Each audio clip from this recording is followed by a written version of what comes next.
Tidak ada yang mustahil bagi Roh Kudus. Terima kasih Tuhan. Kami membutuhkan Engkau Roh Kudus dalam setiap hidup, dalam ibadah kami. Tanpa pengurapan Roh Kudus kami tidak akan pernah memahami setiap firman Tuhan.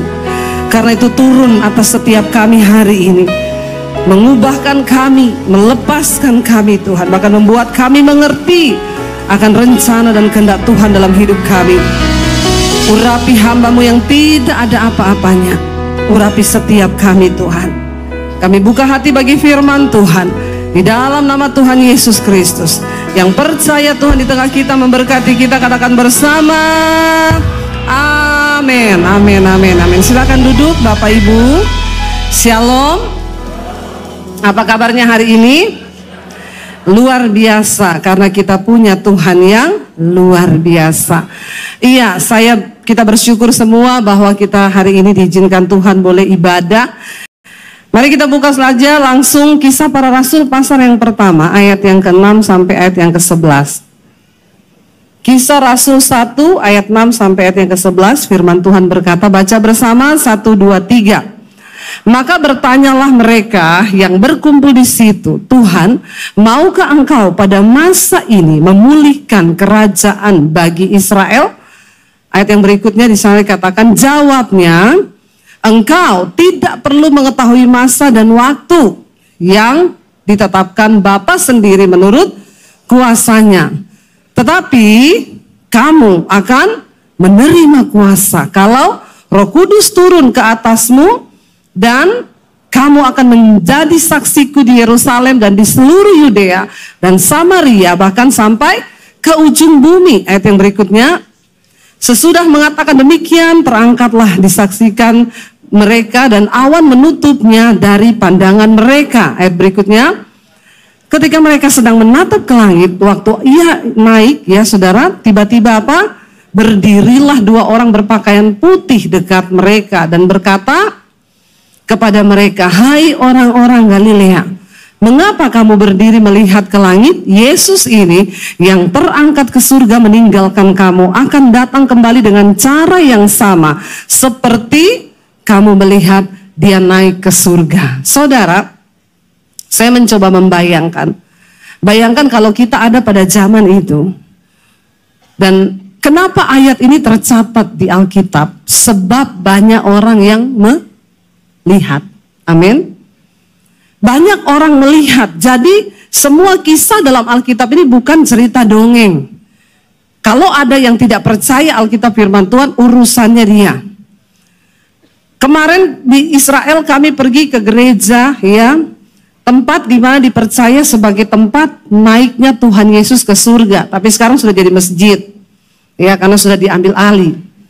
Tapi di situ ada satu batu yang dipercaya, disitulah tapak kaki Yesus ketika dia naik ke surga.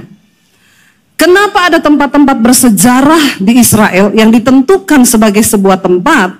Itu bukan hanya karangan orang yang bicara, tapi karena ada saksi mata, ada sejarah yang mencatat, dan memang berdasarkan penelitian. Kalau saudara pergi ke satu gereja yang namanya Gereja Segala Bangsa, di situ ada satu pohon zaitun. Pohon itu konon, ya, dari zamannya Tuhan Yesus, sudah ribuan tahun. Akarnya besar sekali, tapi ranting-rantingnya itu memang kecil-kecil, tidak sebesar batangnya. Saya bertanya, ya, kepada orang Israel yang memberi penjelasan, dari mana kamu tahu bahwa pohon ini adalah pohon yang dari zaman Tuhan Yesus? Dia berkata, kami tidak akan sembarang menentukan pohon itu ribuan tahun.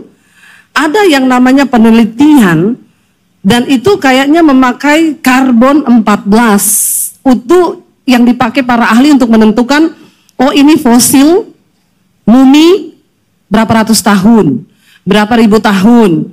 Ya, dan itu diteliti. Di Taman Getsemani itu memang ada beberapa pohon yang itu usianya sudah ribuan tahun. Dan pohon zaitun memang terkenal sebagai pohon yang susah untuk mati, saudara. Walaupun dia tinggal akar, kalau kena air itu dia bisa tumbuh lagi tunas. Makanya Alkitab bilang kita ini seperti pohon zaitun. Nah, Yesus itu terangkat naik ke surga. Waktu saya kemarin ada di situ, saya tuh berpikir ya, bayangkan ya, Yesus benar-benar pernah ada loh di sini, dan dia terangkat naik ke surga ditutupi awan, itu disaksikan oleh banyak orang. Dan sejarah mencatat itu, saudara. Nah, hari ini saudara, kita mau belajar apa makna dari kenaikan Kristus ke surga buat setiap kita orang yang percaya.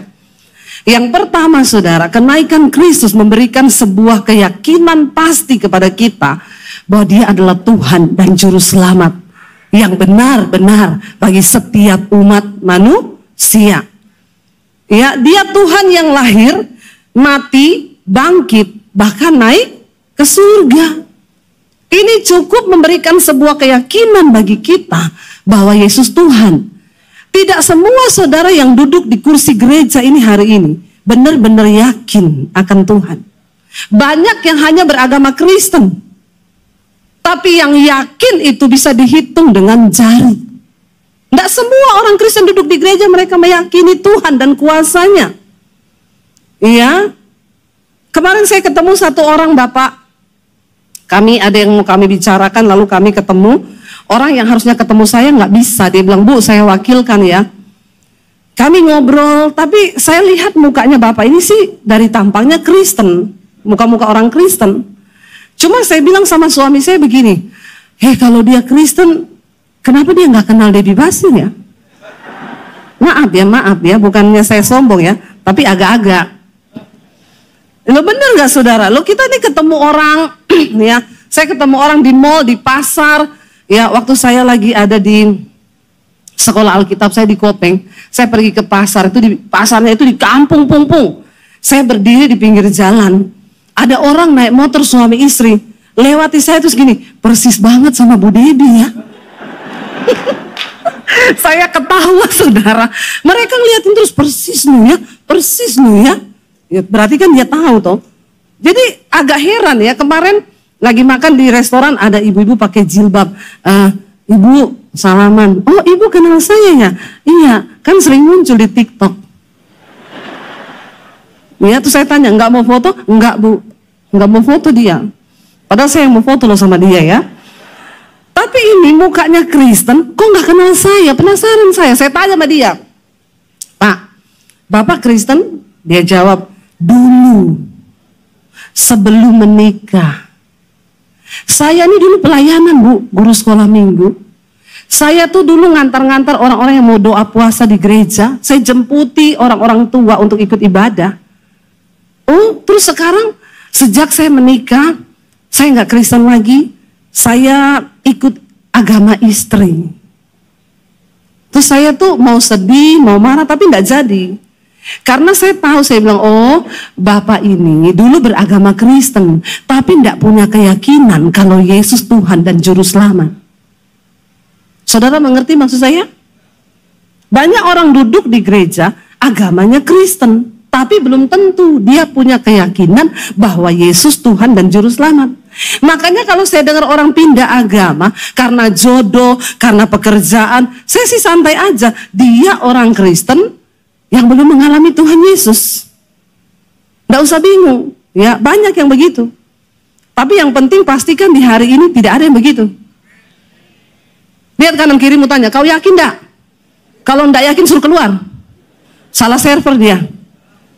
Kalau Anda percaya kepada Allah, Alkitab berkata, siapa yang berpaling kepada Tuhan, engkau harus percaya bahwa Tuhan itu ada. Dan Tuhan akan memberi upah kepada orang-orang yang sungguh-sungguh percaya dan mengimani dia. Tidak ada perkara yang mustahil. Amin saudara. Alami Tuhan. Yakinkan dirimu, aku tuh percaya. Ini penting saudara. Kita ngapain jalan sama orang yang tidak pasti, benar nggak? Kita berbisnis sama orang, jadi gimana? Nanti kita kalau jalan bisnis jadi. Lah pembagian keuntungannya gimana? Ya belum pasti ya. Ya moh lah aku, bener enggak? Ngapain kita jalan sama orang kayak begitu? Kita nanti ketemunya kapan? Ya kalau jadi minggu depan. Minggu depan, kenapa nggak jadi? Nanti minggu depan lagi. Saudara mau bisnis sama orang yang nggak pasti begini? Nggak mau lah. Anak-anak muda, kau kalau pacaran sama yang pasti-pasti aja, amin. Kalau yang nggak pasti nggak usah. Ya, apalagi gantung. sukanya PHP. Jangan berani, jangan pacaran sama orang kayak begitu. Buang waktu, buang tenaga, buang uang, buang pulsa. Ya, cari yang pasti-pasti aja. Karena memang manusia itu membutuhkan kepastian. Ya udah jalan bareng. Kita nikahnya kapan ya? Belum tahu. Apalagi dibilang nanti ya terserah ya, nanti ya kita ngalir aja. Lu pikir nih air? Ngalir-ngalir ya. Udah korban perasaan. Makanya saya bilang sama anak muda, buka mata lebar-lebar. Kalau belum yakin dia jodohmu, ndak usah. Lebih baik berdoa. Amin. Ya, berdoa dulu. Banyak orang tuh sekarang nikah karena sudah kecelakaan. Udah terlanjur Bu melakukan hubungan. Daripada ndak nikah, bagaimana ya? Itu kesalahan kenapa sekarang banyak perceraian terjadi di dalam kalangan Kristen. Karena menikahnya tidak yakin.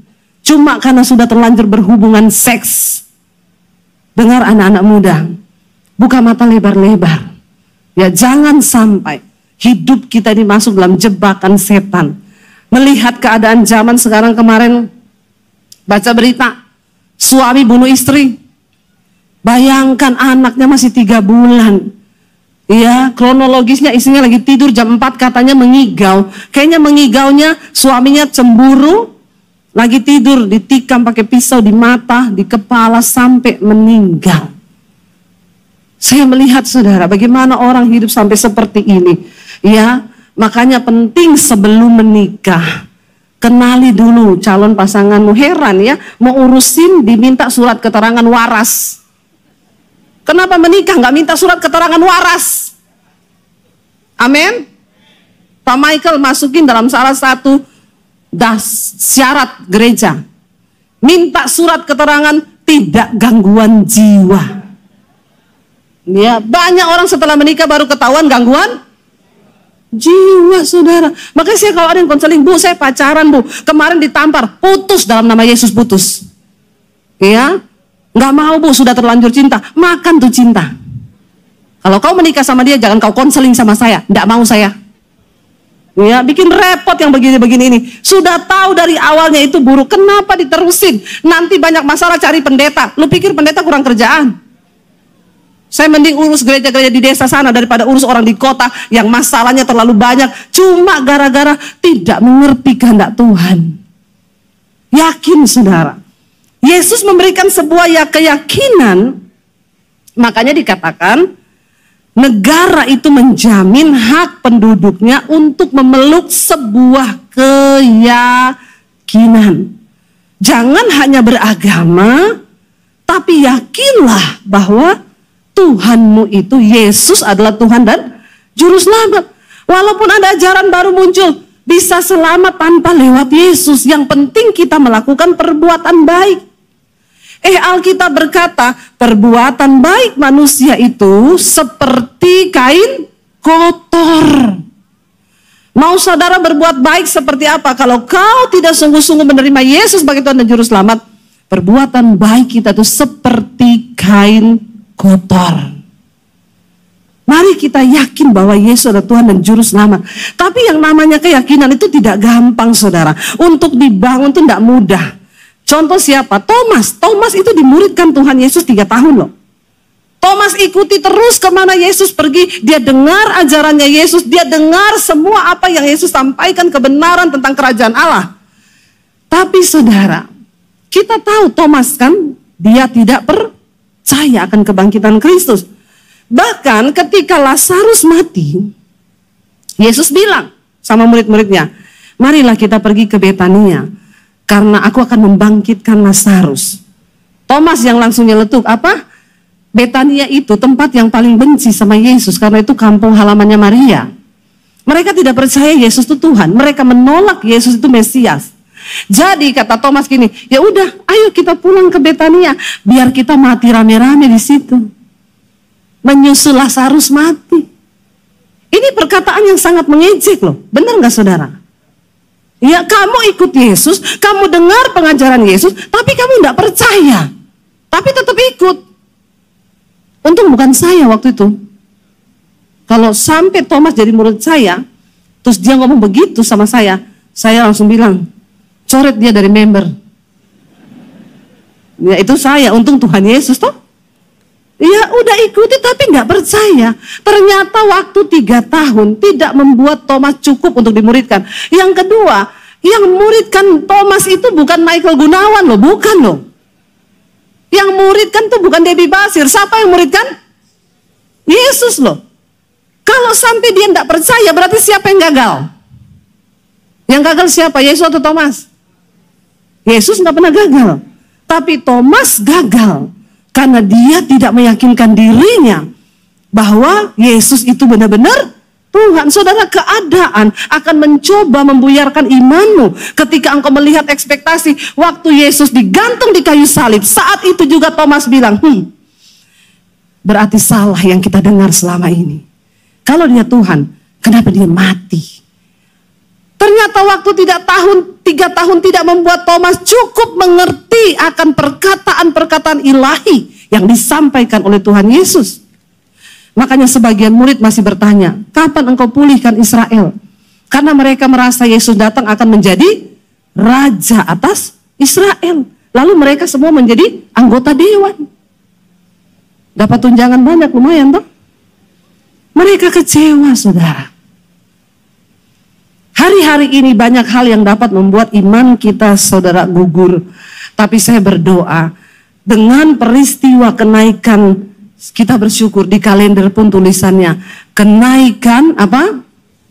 Yesus Kristus ke surga. Kenaikan Tuhan Yesus Kristus ke surga.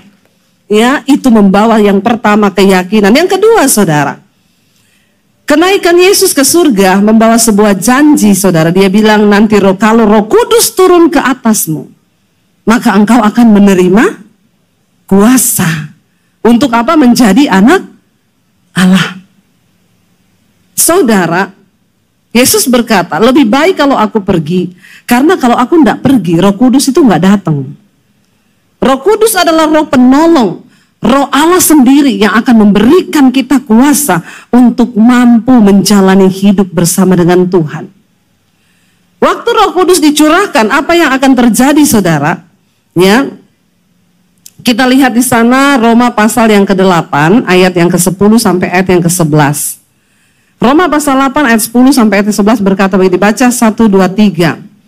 Tetapi jika Kristus ada di dalam kamu, maka tubuh memang mati karena dosa, tetapi roh adalah kehidupan oleh karena kebenaran. Dan jika roh Dia yang membangkitkan Kristus dari antara orang mati diam di dalam kamu, maka Ia yang telah membangkitkan Kristus Yesus dari antara orang mati akan menghidupkan juga tubuhmu yang fana itu oleh rohnya yang diam di dalam kamu. Saudara, saya ingin membuka semua pemikiran kita. Saudara, tolong renungkan ayat ini berkata, roh yang membangkitkan Kristus dari kematian itu ada di dalam diri saudara dan saya. Menurut saudara, wow nggak itu? Kalau kita semua mengerti kebenaran ini, tidak ada orang Kristen yang hidupnya sembarangan. Karena kita tahu roh itu ada di dalam diri kita. Tidak ada satupun dari kita yang berkata, saya nggak bisa lepas rokok, Bu. Saya sudah coba berkali-kali tapi tidak bisa. Waktu engkau dengan kekuatanmu sendiri mencoba itu, tidak akan pernah mampu. Tapi ketika engkau libatkan Roh Kudus, Alkitab berkata Roh Kudus itu roh penolong yang akan menginsyafkan kita dari dosa, kebenaran, dan penghakiman. Waktu kita punya Roh Kudus tegur kita waktu kita buat dosa. Saudara, orang yang hidup dalam kekudusan bukan berarti dia nggak pernah buat dosa. Tapi orang yang hidup dalam kekudusan selalu akan ada kesadaran. Karena Roh Kudus akan mengingatkan dia. Nggak mungkin orang yang hidup dipenuhi Roh Kudus sampai bisa membunuh. Kenapa, saudara? Yesus berkata begini, kalau engkau membenci saudaramu, engkau adalah seorang pembunuh manusia. Karena pembunuhan itu berasal dari rasa benci. Tidak mungkin orang bisa bunuh kalau tidak ada rasa benci dalam hatinya. Makanya hari ini dengar baik. Kalau kau musuhan dengan mertuamu, engkau seorang pembunuh manusia. Kalau engkau bermusuhan dengan orang tuamu, engkau seorang pembunuh manusia. Kalau engkau bermusuhan dengan iparmu, kau pembunuh manusia. Mari kita berdoa supaya Roh Kudus yang mengendalikan hidup kita, saudara. Iya, saya kalau lagi nggak enak sama suami, saya mau khotbah nih, tiba-tiba Roh Kudus ngomong, tadi kamu tuh nggak enak loh sama suamimu. Saya WA suami saya, kalau lagi nggak bersamaan saya, aku minta maaf ya, nih aku mau khotbah loh. Roh Kudus ingetin, tadi saya sempat nggak enak sama kamu. Walaupun kadang dia balas, cuma gitu juga, biasa aja, keles. Loh, buat dia itu biasa, tapi kan Roh Kudus yang menegur kita tuh, saudara. Orang yang hidupnya dipenuhi dengan Roh Kudus, engkau nggak mungkin bisa nyenyak tidur malam kalau engkau berantem suami istri. Dengar baik.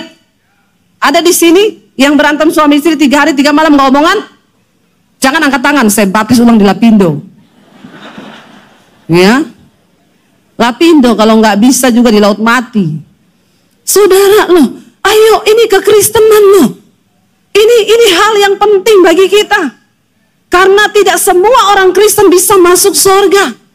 Mau sehebat apapun pelayananmu, mau khotbah hebat, mau turun naik neraka 10 kali. Kalau kau benci dengan orang tuamu, keluargamu, mertuamu, engkau tidak layak masuk dalam kerajaan surga. Bilang amin yang kenceng. Ini firman Tuhan.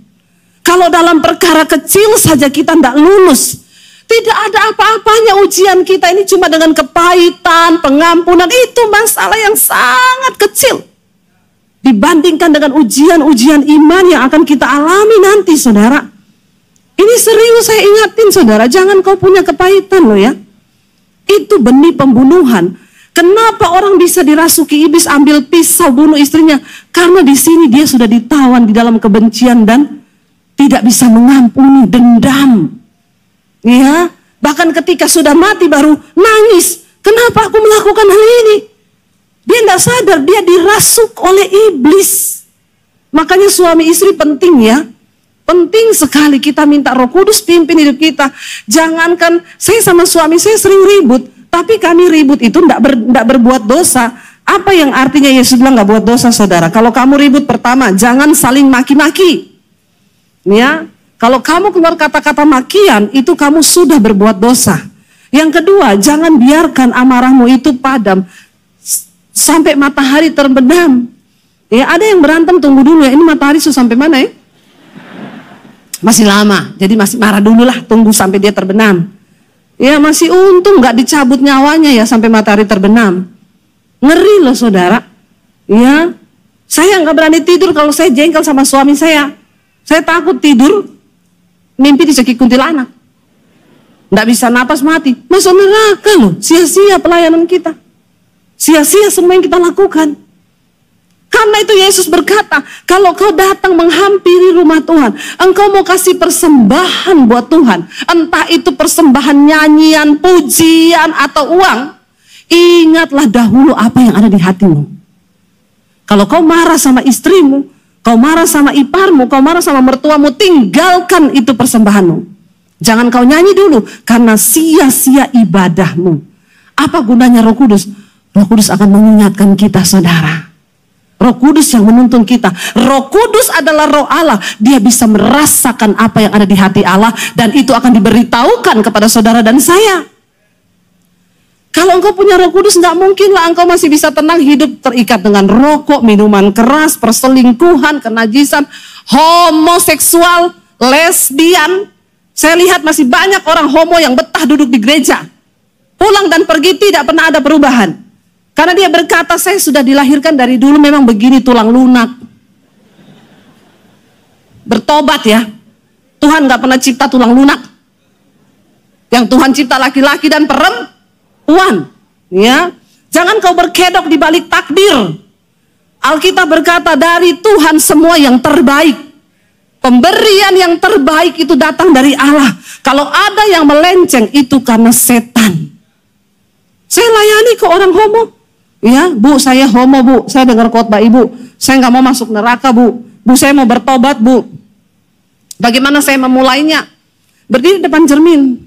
Namamu siapa? Bambang. Nama Bambang, ya. Kok bisa loh tulang lunak? Perkatakan di depan cermin, bilang, Bambang, engkau diciptakan sebagai seorang laki-laki. Roh homo, banci, tulang lunak keluar dalam nama Yesus. tengking dirimu sendiri. Dia mengalami kelepasan. Satu saat dia telepon saya, Bu, saya sudah lakukan itu. Tapi kenapa ya setiap kali saya lakukan itu saya pengen muntah. Bagus, terusin. Itu namanya setannya mau keluar dari badanmu karena dia tahu kau sudah tidak sejahtera. Ya, siapa yang bisa usir maling dari rumah kita? Ya kita lah. Amin. Ya. Kita yang bisa mengusir setan dari rumah kita sendiri. Saya bilang saya hanya hamba Tuhan. Kalau orangnya berjaga-jaga, ya maka setan tuh pergi, dia udah nggak diterima di sini. Saudara, engkau yang terikat dengan rokok, tengking dirimu dalam nama Yesus. Rokok keluar dari tubuhku dalam nama Yesus. Roh rokok, perkatakan. Apa yang mengikat hidup kita hari ini? Engkau harus mulai mempersiapkan diri untuk menyambut kedatangan Tuhan kali yang kedua. Tidak main-main, hanya orang yang hidup kudus. Ya. Dan akhirnya dia dilepaskan, saudara. Dia muntah-muntah sendiri. Tidak apa-apa, saya bilang terus, tengking, terus. Ya, terakhir dia WA, Bu, puji Tuhan, saya sudah menikah. Saya bilang, oh iya, sama siapa? Cewek atau cowok? Saya takut, menikah ini sih, menikah, tapi kan ada ya. Puji Tuhan, ibu saya nikah sama perempuan. Oh haleluya, 12 kali. Tidak ada yang mustahil bagi Roh Kudus. Roh yang membangkitkan Kristus dari kematian sanggup melepaskan engkau, saudara, dari semua ikatan-ikatan dosa. Yang ketiga, kenapa Yesus harus naik ke surga? Karena dia pergi menyediakan tempat bagi kita. Mari buka bersama, saudara, Injil Yohanes pasal yang ke-14. Ayat yang pertama sampai ayat yang ketiga. Injil Yohanes 14 ayat 1 sampai 3. Baca 1, 2, 3. Janganlah gelisah hatimu, percayalah kepada Allah, percayalah juga kepadaku. Ya, di rumah Bapakku apa? Banyak tempat tinggal. Jika tidak demikian, tentu aku mengatakannya kepadamu. Sebab aku pergi ke situ untuk apa? Menyediakan tempat bagimu. Dan apabila aku telah pergi ke situ dan telah menyediakan tempat bagimu, aku akan datang kembali dan membawa kamu ke tempatku, supaya di tempat di mana aku berada, kamu pun berada. So sweet nggak Tuhan Yesus? Dia pengen terus berada bersama-sama dengan kita, saudara, amin. Dia bilang di rumah Bapakku itu banyak tempat. Pertanyaannya, saudara, apa hal yang paling menakutkan dalam hidup manusia? Ada yang tahu? Apa yang paling menakutkan manusia? Kematian. Ya, kematian. Semua orang tuh rata-rata takut mati. Ada di sini yang sudah siap mati? Saya tidak tanya yang sudah mau mati. Saya tanya yang sudah siap mati. Karena saudara siap atau tidak, yang namanya kematian pasti datang. Tidak penting kapan waktunya. Yang penting kita siap. Menyiapkan kematian bukan saudara beli lubang kubur di kuburan mahal. Di Jakarta banyak begitu. Saya diundang, ya, datang ke pemakaman mahal, saudara, tempat itu. Lalu ada satu ibu bilang, Bu, saya sudah punya loh di sini kapling keluarga, 5 lubang saya beli.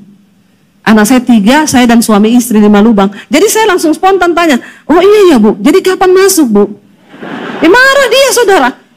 Ibu Debbie jangan bilang begitu. Orang kalau sudah beli lubang berarti siap.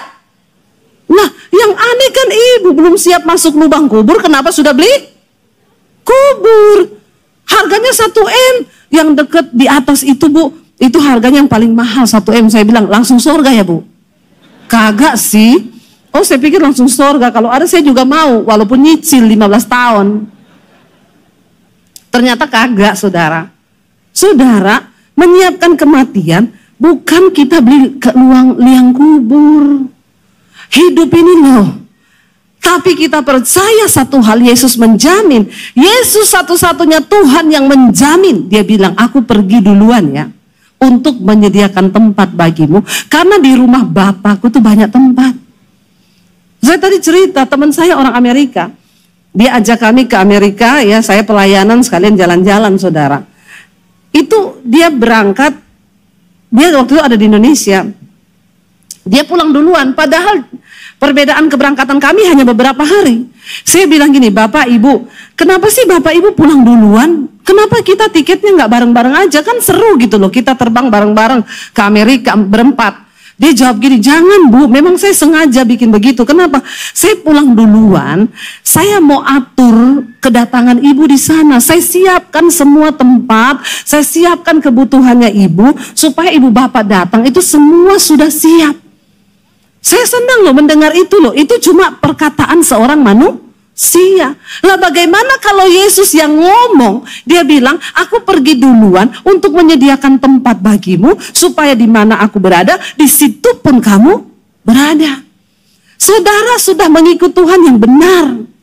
Dia menjamin keselamatan kita, bukan hanya di dunia ini saja, tapi sampai pada hidup yang akan datang. Karena kenapa saudara? Dunia ini bukan tempat tinggal kita yang sesungguhnya loh. Dunia ini hanya sementara. Ini adalah persinggahan. Ada satu tempat kediaman surgawi yang sudah Tuhan sediakan bagi setiap saudara dan saya. Dan itu di surga. Satu kali saya naik pesawat ke Kalimantan bersebelahan dengan seorang ibu. Bu, mau permen? Saya bilang gitu. Oh iya mau Bu. Ibu mau kemana? Sama kayak ibu, mau kemana? Kalimantan. Oh iya sama. Dia tanya, waktu itu dia panggil Mbak kerja di mana Mbak? Saya bilang, coba ibu tebak saya kerja di mana? Kayaknya mbaknya sekretaris ya. Dalam hati saya, ini ibu ngejek sih. Ngejek ya. Body saya begini dibilang sekretaris saudara. Sekretaris itu kan identik sama yang langsing ya. Rambutnya panjang, cantik, manis begitu ya. Kayak saya dibilang sekretaris. Ya, tapi nggak apa-apa lah, saya bangga ya begini ya. Jangan kurus-kurus saudara, ya. Kayak gembala saudara Pak Michael nih. Maaf ya, maaf. Menurut saudara lebih ganteng kurus atau yang dulu? Pak dulu loh. Dulu loh Pak, apa saya bilang? Iya kan Pak? Jangan terlihat kayak orang nggak pernah makan-makan ya Pak. Kita mau sehat oke Pak, tapi jangan kekurusan. Anak-anak muda saya mau tanya, Pak Michael gantengan yang dulu apa yang kurus ini? Dulu Pak, dulu ya Pak. Nggak percaya loh, sampai saya harus tanya depan jemaat nih. 3 kali saya khotbah, 3 kali saya tanya Pak. Biar Bapak yakin ya. Saya lihat Pak Michael, kenapa kurus begitu ya? Kayak orang penyakitan. Maaf ya Pak, maaf. Saya omongannya to the point ya Pak, daripada saya main belakang toh. Enak begini toh. Iya, lebih bagus yang dulu ya saudara. Oh, jangan kurus-kurus loh Pak, kelihatan menderita. Kasihan jemaat yang tipik itu, jemaatnya kenapa Michael jadi kurus begitu ya sejak jadi gembala GSJS ya. Jangan loh Pak, jangan ya, please Pak. Kembali ke cerita awal ya. Saya dibilang sekretaris saudara. Saya bilang, oh bukan Bu, saya bukan sekretaris, saya marketing. Oh marketing. Iya, marketing apa Bu? Perumahan Bu, tapi perumahannya mewah, wah.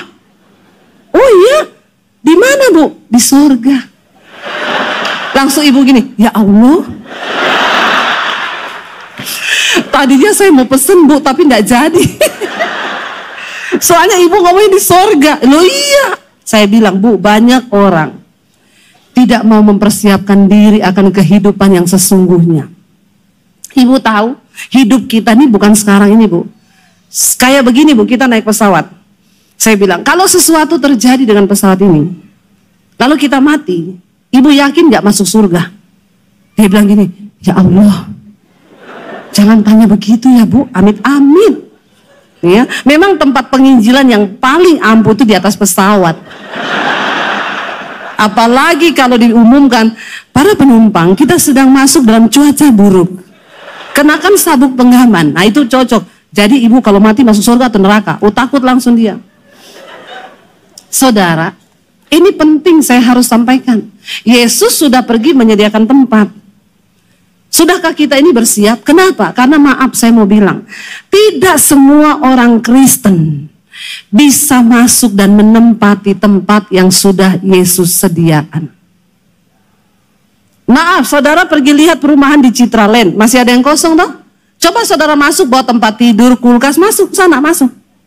Maka security akan datang dan tanya, kenapa kau tinggal di sini? Ya saya mau aja, ini kan perumahan. Maaf ya, yang masuk di sini ada syarat dan ketentuan. Ada tanda bintang, syarat dan ketentuan berlaku. Lalu siapa yang bisa masuk ke sana? Kalau cuma orang Kristen yang beragama Kristen, KTP-mu Kristen, maaf. Kalau Tuhan Yesus datang kali yang kedua, cuma KTP-mu yang terangkat ke surga. Orangnya tinggal, loh kok KTP-ku naik? Terdengar suara dari surga, iya karena yang Kristen hanya KTP-mu. Pret, begitu. Coba kita lihat saudara ya, kalau nggak percaya. Syaratnya itu apa syaratnya? Jangan bermain-main dengan iman saudara. Pegang teguh dan pegang kuat-kuat. Kita baca bersama 1 Tesalonika ya. 1 Petrus dulu, 1 Petrus 1 ayat yang ke-15 dan ayat yang ke-16. 1 Petrus 1 ayat yang ke-15 dan 16. Tetapi ya 1 Petrus pasal yang 1 ayat 15 dan 16. Tetapi hendaklah kamu menjadi kudus di dalam seluruh hidupmu, sama seperti Dia yang kudus yang telah memanggil kamu, sebab ada tertulis, kuduslah kamu sebab aku kudus, ya. Dan apa saudara dikatakan di sana? Ibrani 12 ayat 14. Ibrani 12 ayat 14 dikatakan di sana firman Tuhan, berusahalah hidup damai dengan semua orang dan kejarlah kekudusan, sebab tanpa kekudusan tidak seorang pun akan melihat Tuhan. Maaf, melihat Tuhan aja tidak bisa, apalagi tinggal bersama-sama Tuhan Yesus. Jadi saudara pastikan hidup kita hari-hari ini di dalam kekudusan, buang semua dosa yang menghalangi kita supaya kita memenuhi syarat dan ketentuan Tuhan untuk bersama-sama dengan Tuhan di surga. Saya undang para imam musik maju ke depan, saudara. Kita tidak tahu kita matinya kapan. Yang muda jangan melirik sama yang rambut putih, terus kau bilang dalam hatimu kayaknya dia duluan. Tua bukan syarat untuk mati. Sakit juga bukan syarat untuk mati. Ada orang sehat-sehat mati. Ada yang sakit setengah mati tapi tidak mati. Mari kita mau berkata hari ini, Tuhan, biar Roh Kudus memampukan aku hari ini. Biar Roh Kudus melepaskan aku dari segala ikatan dosa. Kenaikan-Mu itu memberikan jaminan bagi kami. Engkau menyediakan tempat bagi kami di surga. Tapi kami mau memenuhi syarat firman Tuhan untuk kami boleh masuk. Bangkit berdiri bersama. Minta Roh Kudus penuhi hidup kita hari ini. Katakan di hadapan Tuhan. Mari kita semua tutup mata dalam hadirat Tuhan. Mari hormati Tuhan saudara. Buka hatimu bagi Roh Kudus malam ini. Semua ikatan-ikatan dosamu katakan kepada Tuhan. Bilang, Tuhan, ini kami bait suci-Mu Tuhan. Kami mau dilepaskan dari setiap ikatan-ikatan dosa yang menjerat kami Tuhan. Saudara, Tuhan tahu. Karena itu Dia berikan Roh Kudus-Nya sebagai penolong bagi kita. Roh yang membangkitkan Kristus dari kematian ada dalam hidupmu saudara. Roh itu bekerja tanpa batas ketika engkau mau membuka hati bagi Dia. Katakan, Roh Kudus, lepaskan aku dari kepahitan, lepaskan aku dari kenajisan, lepaskan aku dari keterikatan film porno, lepaskan aku dari segala dosa Tuhan, agar aku tidak menyia-nyiakan kematian, kebangkitan dan kenaikan-Mu ke sorga. Persiapkan umat-Mu, gereja-Mu di akhir zaman. Kami sedang menanti kedatangan Tuhan kali yang kedua. Dan Yesus berkata, malaikat itu berkata, seperti engkau lihat Dia terangkat ke sorga, demikian engkau akan melihat Dia datang kembali untuk menjemput umat yang kudus. Mari saudara minta kekudusan Tuhan. Minta Roh Kudus turut bekerja dalam hidup kita. Amin. Sekali lagi dengan iman angkat tanganmu, katakan di hadapan Tuhan.